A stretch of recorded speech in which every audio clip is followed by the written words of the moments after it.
افتاح اور افرائیمی۔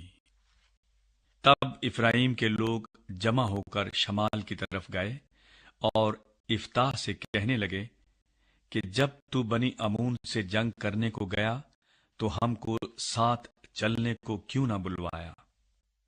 سو ہم تیرے گھر کو تجھ سمیت جلائیں گے۔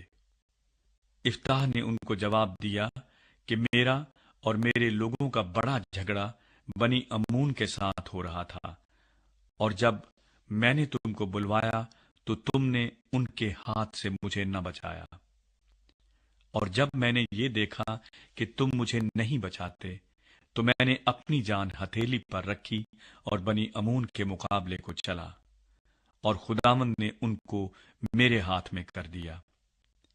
پس تم آج کے دن مجھ سے لڑنے کو میرے پاس کیوں چلے آئے؟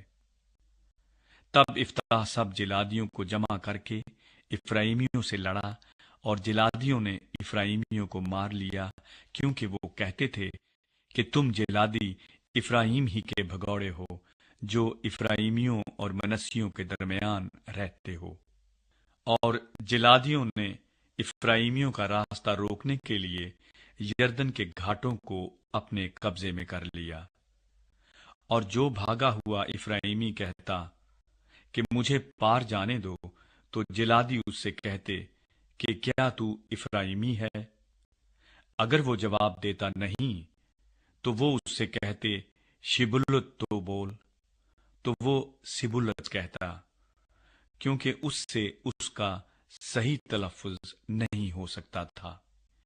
تب وہ اسے پکڑ کر یردن کے گھاٹوں پر قتل کر دیتے تھے۔ سو اس وقت 42,000 افرائیمی قتل ہوئے، اور افتاح 6 برس تک بنی اسرائیل کا قاضی رہا۔ پھر جلادی افتاح نے وفات پائی اور جلاد کے شہروں میں سے ایک میں دفن ہوا۔ ابسان، ایلون اور ابدون۔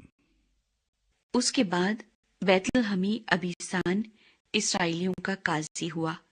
اس کے 30 بیٹے تھے اور 30 بیٹیاں اس نے باہر بیاہ دی، اور باہر سے اپنے بیٹوں کے لیے 30 بیٹیاں لے آیا۔ وہ 7 برس تک اسرائیلیوں کا قاضی رہا، اور ابسان مر گیا اور بیت الحم میں دفن ہوا۔ اور اس کے بعد زبلونی ایلون اسرائیل کا قاضی ہوا، اور وہ 10 برس اسرائیل کا قاضی رہا۔ اور زبلونی ایلون مر گیا اور ایلون میں جو زبلون کے ملک میں ہے دفن ہوا۔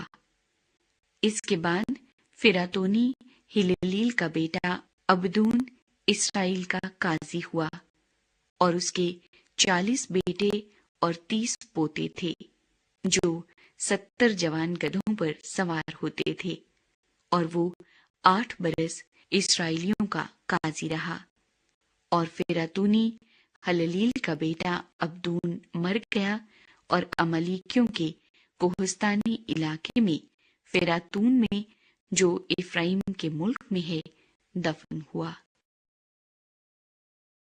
سمسون